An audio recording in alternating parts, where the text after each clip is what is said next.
Antes se hablaba mucho de cultura libre, depende dónde.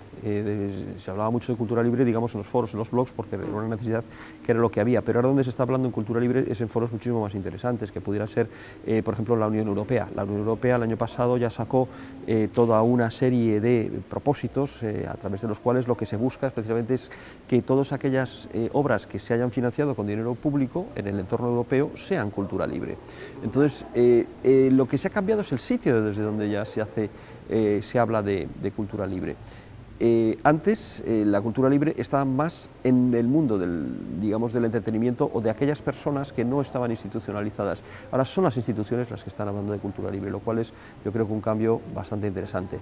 Como a mí una vez me espetó un juez en Málaga, me dijo: señor letrado, la judicatura conoce perfectamente lo que son las licencias Creative Commons, y yo me quedé así mirando y dije: no sabe usted, o sea, no lo dije, pero me quedé pensando, digo, no sabe usted, señoría, lo que yo me alegro. Sí, hay una cuestión que decía Borges, que a mí me gusta mucho esta frase, en la cual lo que decía es que es imposible crear algo original y que lo único que puedes hacer son matices sobre lo que ya anteriormente se ha hecho. Y esto lo ves mucho cuando en el mundo de las ideas lo que empiezas es a estudiar, si estudias filosofía, la tradición académica lo que te busca es, se hace una especie como de paleontología de las ideas. Si vamos a hablar, por ejemplo, de la justicia, es muy interesante haber leído qué es lo que han dicho los grandes autores sobre la justicia, pues, haberte leído, por ejemplo, la Ética a Nicómaco, pero obviamente también haberte leído a John Rawls en cuanto a la teoría de la justicia, o a Nozick, por ejemplo. Entonces, cuando tú ya te has leído a todos esos, lo que tú tienes ya es una serie de argumentario tan poderoso que es muy difícil que tú lo que puedes hacer es construir un poco por encima de ello. ¿Qué es lo que hace la propiedad intelectual? La propiedad intelectual no habla del mundo de las ideas, sino que lo que habla es de la materialización de las ideas. Entonces, cuando tú tienes una serie de ideas y estas ideas tú las materializas, o sea, las fijas en un determinado soporte técnico, un soporte material, ahí es donde ya empieza a funcionar la propiedad intelectual. Y entonces tú ahí vas a tener ya dos desarrollos, dos mundos totalmente diferentes. Uno que es en cuanto a tu concepto de autor, que serían los derechos materiales, cuál es la personalidad que tú tienes, o sea, por qué yo puedo ser bueno como autor, por qué me invitan a mí a Gijón para contar este tipo de cosas. Entonces es una cuestión de tipo personal, y luego ahí de cómo haces tú las cosas y que va atado a la personalidad del individuo, y donde más difusión obtienes es precisamente por el renombre que tú obtienes. Y luego están los derechos de explotación, que son los sistemas a través de los cuales tú ya lo que puedes hacer es mercantilizar ese formato que tú has hecho, o esa exhibición que tú vas a hacer, o esa comunicación pública que tú vas a hacer. Entonces, esos 4 derechos de explotación corresponden al autor, y entonces el autor decide, y por tanto puede mercantilizarlos, puede comerciar con ellos, quién puede copiar su obra, quién puede distribuir su obra, quién puede difundir su obra y quién puede transformar su obra. Copiar una obra es hacer copias de la misma, difundir una obra es cuando lo que tú haces es la pones a disposición de un público pero sin un soporte tangible. Por ejemplo, pues lo que estamos haciendo ahora aquí, nosotros charlando, si no tuviéramos este soporte de la grabación, pues entonces ahí lo que tendríamos es una comunicación, y esta grabación lo que hacemos es, si lo ponemos en internet, lo difundimos porque no lo damos soporte, pero si lo empaquetamos en DVDs, entonces ya tenemos el concepto de distribución. Y luego los paradigmas de la transformación son los clásicos de: yo hago una obra de teatro y hay alguien que hace una película de cine, o yo tengo una obra que está en inglés y la traduzco al castellano, por ejemplo. La teoría del autor es una teoría que fundamentalmente en la expresión, en el formato actual, nace a partir de 1789, cuando se buscan un poco los individualismos, ¿no? Entonces ahí tendríamos dos tendencias ya históricas, y tampoco son las mismas a lo largo de distintos países del mundo, porque por ejemplo existen tradiciones que antes mencionábamos, por ejemplo la tradición brasileña, donde lo que existe también es una determinada colectividad, y por tanto hay un acervo común, y ese acervo común es el que nos pertenece a todos, y que cuando pues Joao Gilberto lo que hace es toca una canción de una persona que es desconocida, esta persona desconocida lo que hace es, se siente absolutamente halagada porque Joao Gilberto está interpretando una obra suya, lo cual también pertenece, por ejemplo, pues, a determinado tipo de culturas, como por ejemplo pues pudiera ser la coreana, en la cual precisamente es un halago el utilizar algo que ha hecho otra persona, que también lo tenemos en el mundo de la moda actualmente. De repente hay modas, y entonces resulta que las mujeres, y lo digo porque es quizás uno de los elementos más evidentes, según sean los años, tienen un modelo de zapato totalmente distinto. Entonces, bueno, pues ya hemos visto que alguien lo que hizo fue zapatos con una suela roja, y entonces esa suela roja lo que se va haciendo es, se va institucionalizando. Entonces, tenemos por tanto ese equilibrio entre el individuo, la obra del autor y luego la colectividad. Entonces, claro, un individuo sin colectividad que les soporte o que le copie en cierta medida o que les siga, entonces tampoco es algo que sea muy bueno. Y actualmente ya la tecnología nos lo ha destrozado totalmente la imagen que nosotros podíamos tener sobre el individuo y la colectividad. Por ejemplo, yo a mis alumnos siempre les pregunto, ¿qué preferís? Son estudiantes de grado de música, de creación musical. Dice, ¿qué preferís? ¿Estar en el top manta o no estar en el top manta? Y todos unánimemente quieren estar en el top manta. Entonces, eso empiezan a hacer a partir de 1789, nos lo quieren meter ahora como filosofía del individualismo, y lo que sí que es muy evidente, como decíamos antes de esta cita a Borges, es que es absolutamente imposible pretender ser original. Esto yo creo que no tiene ningún tipo de solución. O sea, yo creo que es una de las contradicciones de la humanidad que tendremos de aquí a que nosotros nos muramos, por supuesto. Yo creo que es algo que no. Este equilibrio entre la colectividad y entre el individuo, yo creo que es una tensión que siempre existe, de toda la vida, vamos. O sea, rastreando en cualquier tipo de historia o literatura nos lo vamos a encontrar. Sí, y también decían que precisamente la filosofía griega se fundamentaba en la violencia de lo que es la posibilidad de tener un dominio sobre las personas. O sea, la esclavitud, si no hubiera existido una esclavitud, no hubieran podido determinadas personas ser lo suficientemente ociosas como para poder liberar un determinado tiempo para poderse dedicar a lo público, que en aquellos momentos no era solamente un derecho, sino que además era una obligación. Todo buen ciudadano se tenía que dedicar a lo público. Entonces, por tanto, la filosofía en sus orígenes iniciales se fundamenta también en un jaque. Por lo tanto, en definitiva, las modalidades de explotación de los unos por los otros yo creo que pertenecen a la historia de la humanidad. Hay quienes, para los posmodernos, digamos, ese tipo de cosas les gustan mucho. Y luego, ya hablando un poco en terminología posmoderna, cuando ellos, por ejemplo, hablan del pliegue en el sentido de la evolución de lo que vamos nosotros teniendo sobre el concepto, es evidente que lo que siempre existen son, en ese pliegue se van desarrollando evoluciones diferentes de conceptos en función de quién es el que maneja las palabras. Por ejemplo, en la sociedad en la que nosotros vivimos actualmente, la gran perturbadora de los sentidos de las palabras son los medios de comunicación social y obviamente la política, ¿no? O sea, estamos viendo la utilización de términos que verdaderamente es muy relevante y que se puede utilizar de una manera positiva o negativa en función de la inteligencia que tengas. Un ejemplo muy tonto y dos cosas que hemos visto últimamente en cuanto a la utilización de los términos. La palabra hacker se utiliza sistemáticamente por parte de los medios de comunicación para definir a un delincuente, cuando la palabra hacker significa un especialista, un experto, una persona que sabe dar respuestas brillantes a preguntas inteligentes. Y luego, por ejemplo, la palabra scratch, que yo creo que no fue bien elegida por la plataforma Afectados por la Hipoteca, porque tenían que haber utilizado la palabra abucheo. Porque en el momento que ya se ha hablado de Scratch, lo que han dicho es que Scratch es algo que es criminal y que es penal. Sin embargo, si hubieran dicho abucheo, como eso ya lo tenemos todos en el imaginario colectivo, pues entonces abuchear a una persona es todo menos o avergonzar, ¿no? Vamos a ver, hay una cuestión que yo creo que es muy interesante tener muy en cuenta, y es que la parte que soporta toda la estructura siempre ha sido un procomún, que es el derecho, lo jurídico. Lo jurídico ha sido siempre un conjunto de normas que se han puesto por escrito, que ha habido veces que han sido verbales, ha habido mucho tiempo que han sido verbales, pero que luego el principio de seguridad jurídica lo que nos exige a partir de también la Revolución Francesa y los principios de los derechos fundamentales es que se ponga por escrito. O sea, se produce esa formalización. Sin embargo, el derecho se excluye de la propiedad intelectual y en nuestro ordenamiento, el artículo 13 del texto refundido de la Ley de Propiedad Intelectual nos establece que precisamente lo jurídico, las normas jurídicas están exentas de propiedad intelectual. O sea que, curiosamente, y es paradójico, todo lo que soporta los sistemas privativos, los sistemas que permiten la exclusión, es un sistema que es libre.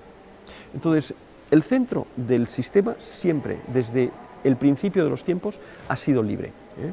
Otro sistema que también es libre desde el principio de los tiempos es el de las recetas de cocina, el de la hostelería. O sea que si ya nos vamos a lo que genera estructuras del sistema a través de las normas de comportamiento, bueno, normas que fueran las que se pudieran luego hacer legales, jurídicas, así como lo que señala los sistemas de supervivencia, son siempre sistemas absolutamente libres. Y sobre eso lo que hacemos es ya montamos sistemas privativos.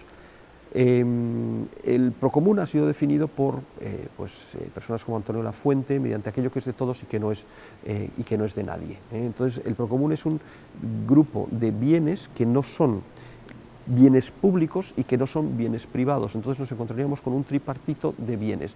Por ejemplo, un bien público sería aquello que fuera del Estado, sin embargo un procomún sería aquello que es de una comunidad de usuarios.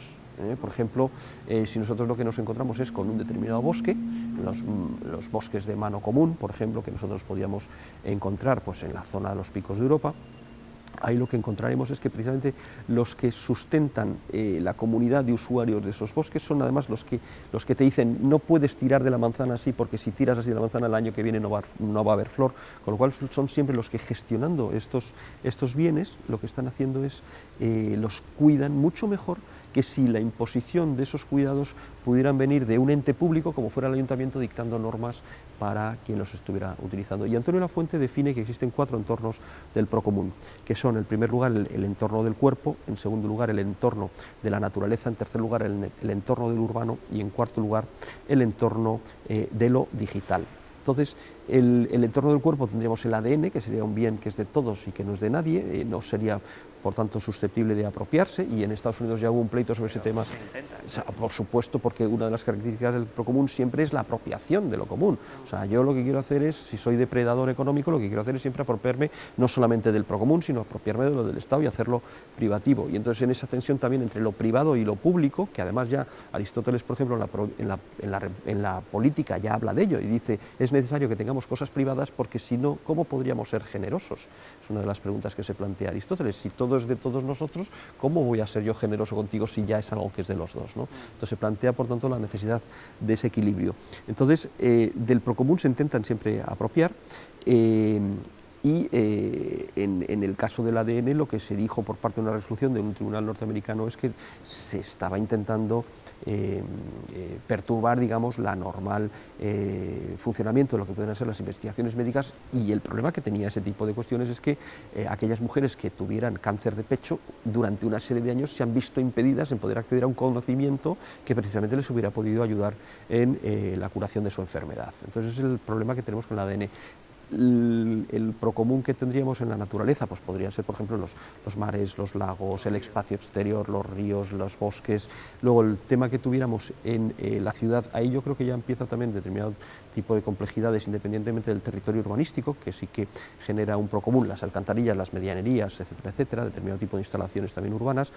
Hay también la aparición de una serie de procesos que solamente provienen de que ya empezamos a vivir en comunidad, por ejemplo, pues bailar el vals o jugar al fútbol. Tú no puedes excluir a la gente que juega al fútbol, les puedes decir, usted no juegue en este prado, pero no les puedes decir, podéis organizaros vosotros una serie de normas para jugar al fútbol o para bailar el vals, como he dicho antes. Y luego ya tendríamos lo digital, que en lo digital tendríamos 3 capas, que son las que define Benkler en su obra, el profesor de Harvard Benkler en su obra La riqueza de las redes, The Wealth of Networks. Dice que tenemos un determinado hardware, ese hardware se diseña para poder seguir unos protocolos determinados, que son los protocolos, que esa sería la capa lógica, los protocolos de Internet, que son protocolos libres, que es un conjunto documental de millones, vamos, de miles de RFCs, de Request for Comments.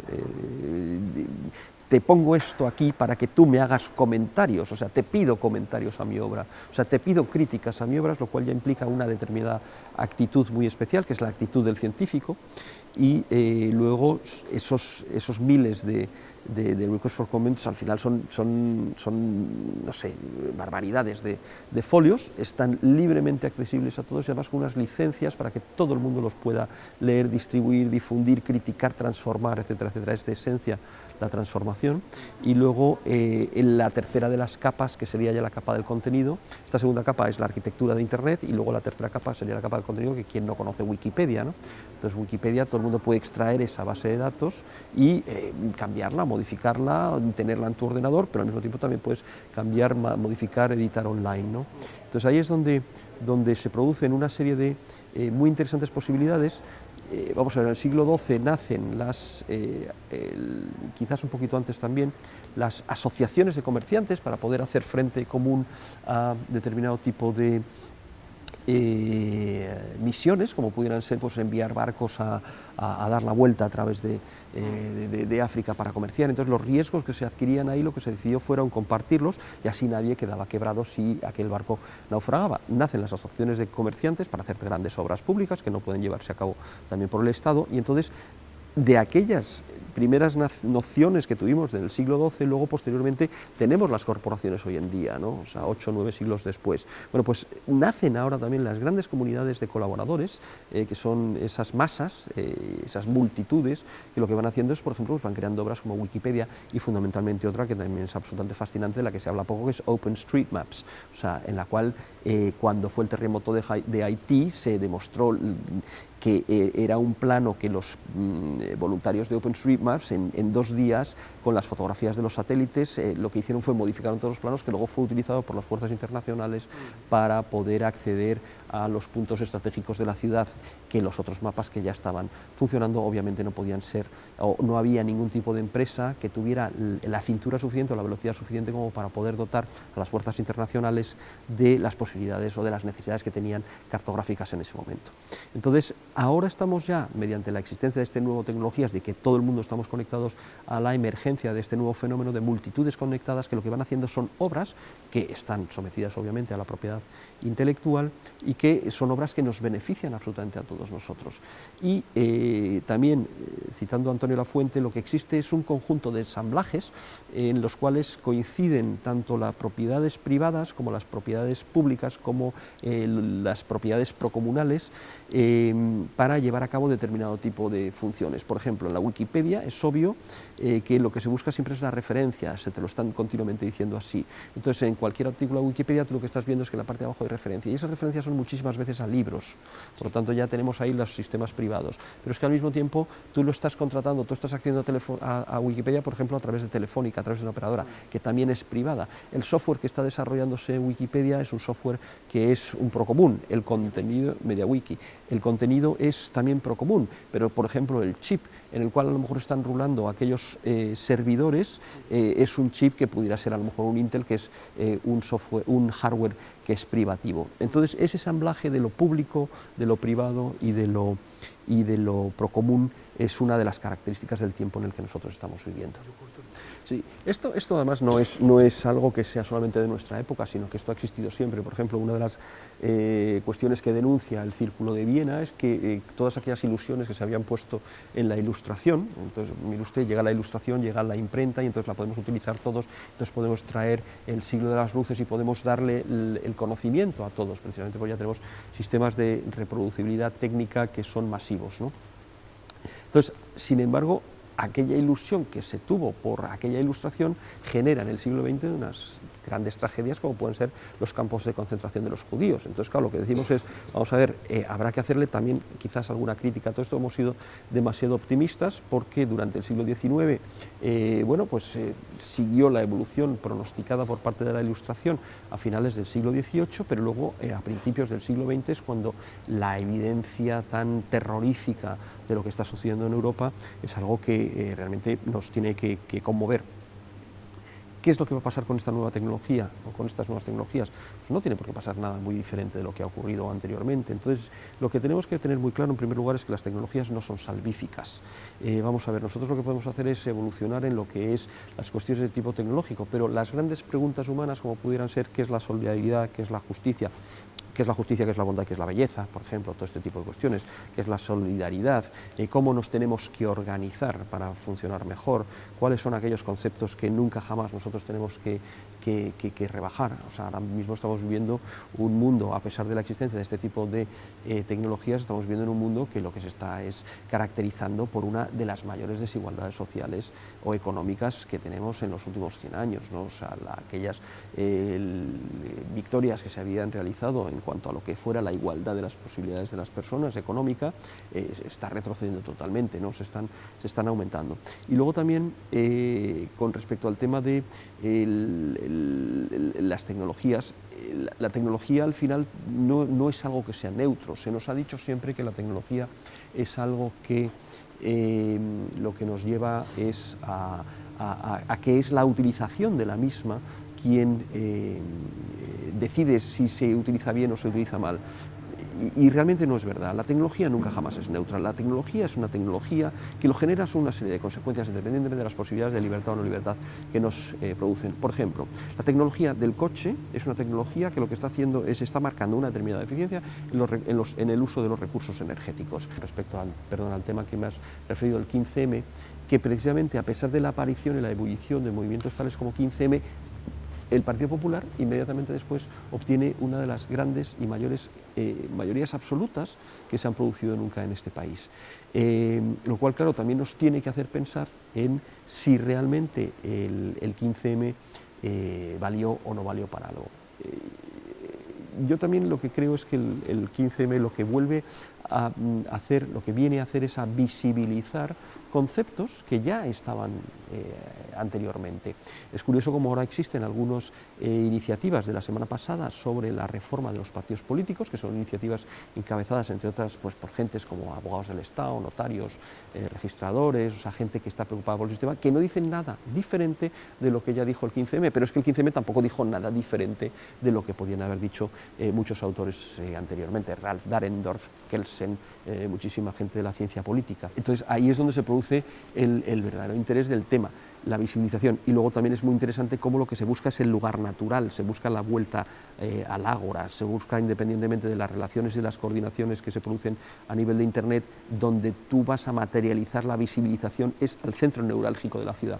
Y yo creo que había un estudio muy interesante por hacer, que yo creo que no se ha hecho, pero sería interesantísimo comparar si los centros donde la gente cuando despierta aterrorizada y con un rechazo brutal a la violencia en las manifestaciones o en las concentraciones por la muerte de Miguel Ángel Blanco hace ya muchísimos años, si coinciden neurálgicamente, si coinciden topológicamente con los lugares donde el 15M se cristaliza, donde se materializa. Entonces sería muy interesante hacer esa comparativa urbanística y sobre todo de dónde nosotros reconocemos que es el lugar que cuando tenemos ganas de compartir información con el otro o dolor con el otro o información con el otro, a qué sitios territoriales de una ciudad vamos, cuáles son los centros. Yo o sea, en Madrid los dos fueron en la Puerta del Sol, pero me gustaría saber, sería muy interesante hacer esa comparativa, así que una invitación para el que quiera.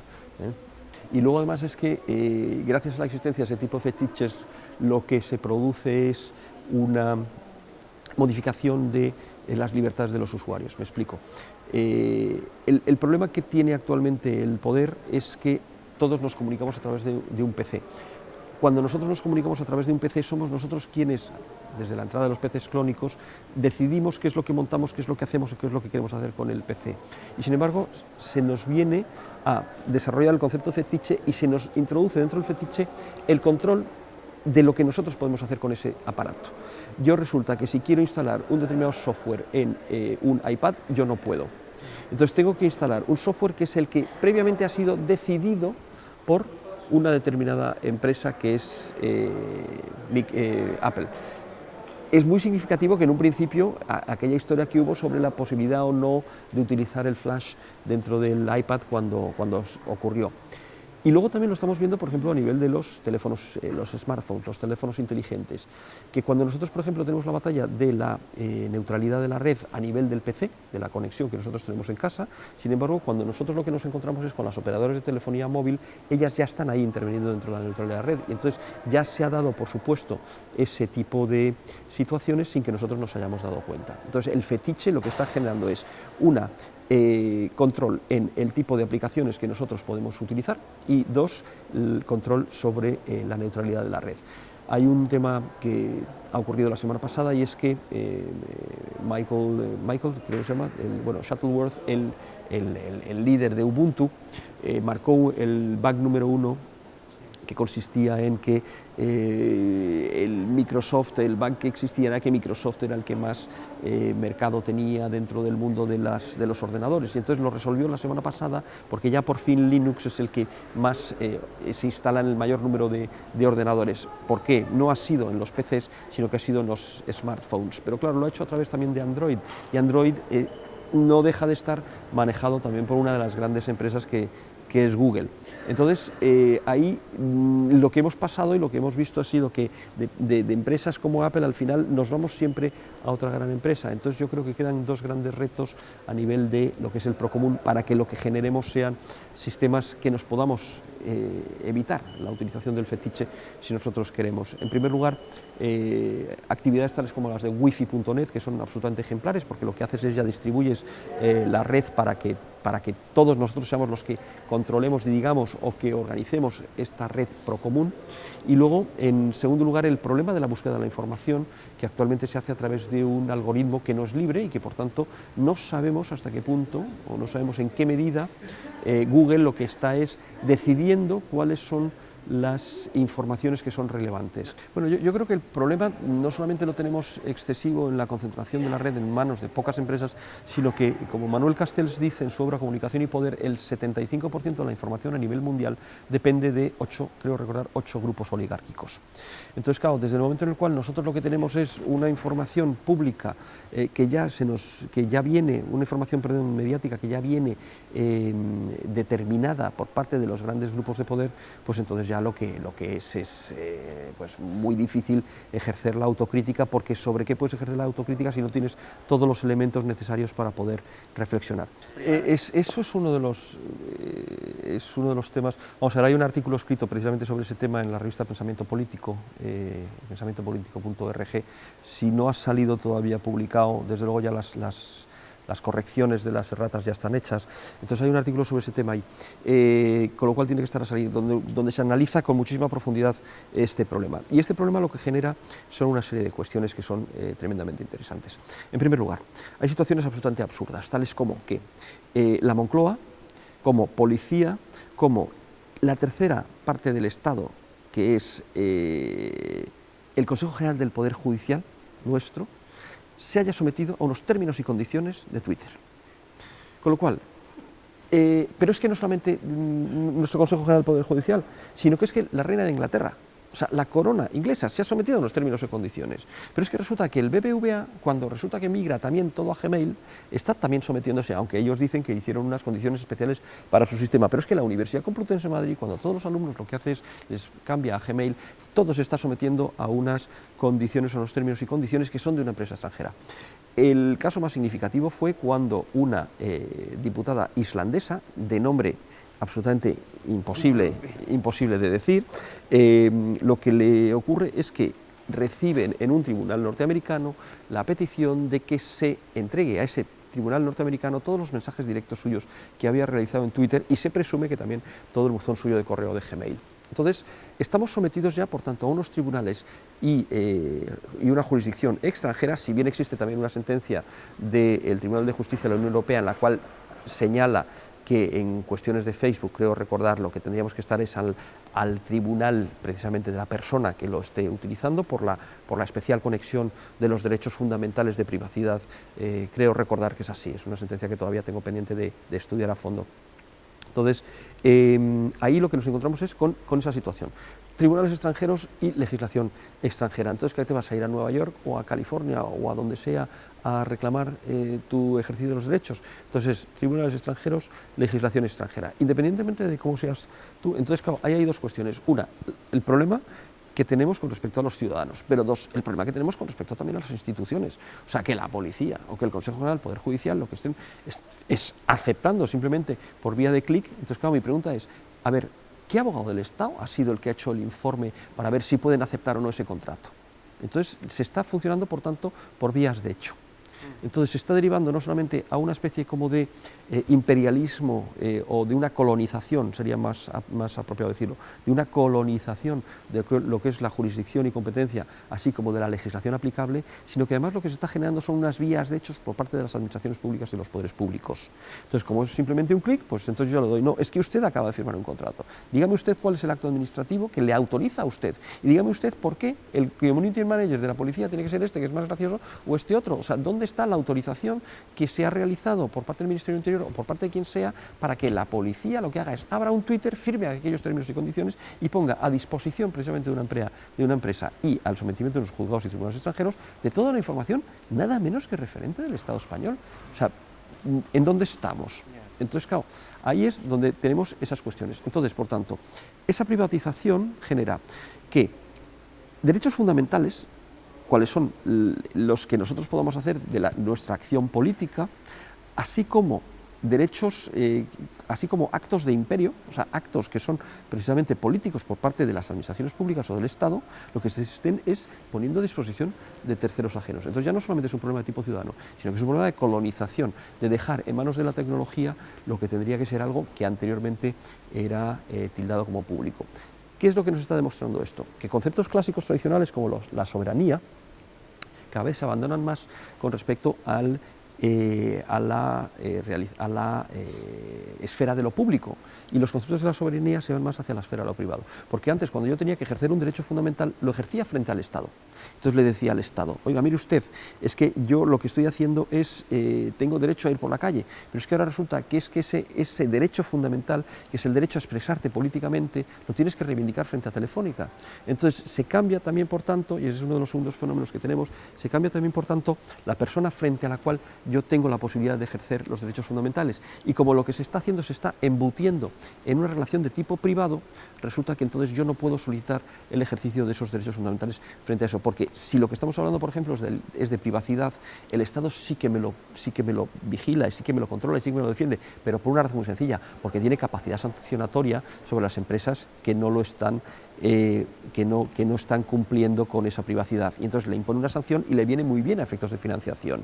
Sin embargo, cuando lo que estamos hablando es de la libertad de expresión, al Estado eso le es exactamente igual, porque como no tiene capacidad sancionatoria frente a esas empresas, pues entonces Facebook te cierra una página y no pasa absolutamente nada. Entonces, si en lugar de Facebook, que hablamos es de Twenty, porque Twenty lo que radica en territorio nacional, entonces claro, a Facebook, a Twenty, yo le puedo poner una sanción por Agencia de Protección de Datos y la cobraría. Sin embargo, si me impiden mi libertad de expresión, a mí, que más me da si soy el Estado, porque no voy a cobrar absolutamente nada, con lo cual lo que sí que puedo defender es un modelo de derechos fundamentales que a mí me ejercen potestades recaudatorias, pero no aquellos otros que no me ejercen potestades recaudatorias.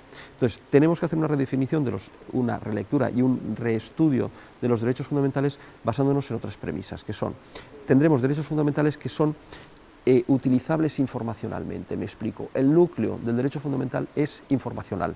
Sería el derecho a la libertad de expresión, el derecho a la información, los derechos de la libertad de cátedra sería mezclado porque tendría dos soportes, y luego tenemos otra serie de derechos, el derecho a participación obviamente, y luego tendríamos otros derechos fundamentales de carácter no informacional, como porque esos son los que se hacen siempre en el territorio físico. El derecho a la huelga, que su núcleo duro es el no ir a un sitio, no ir a trabajar, el derecho de manifestación, cuyo núcleo duro es un desplazamiento siempre territorial, y entonces tendríamos la influencia de una tríada que un autor italiano muy interesante, se llama Ferraioli, nos manifiesta. Vivimos actualmente en una tríada que es muy perversa, en la cual, y ahí es donde entrarían contra quién yo puedo reclamar mis derechos fundamentales. Esta tríada sería que la información se utiliza para hacer política y para hacer dinero, que la política se utiliza para hacer información y para hacer dinero, y el dinero se utiliza para hacer política y para hacer información.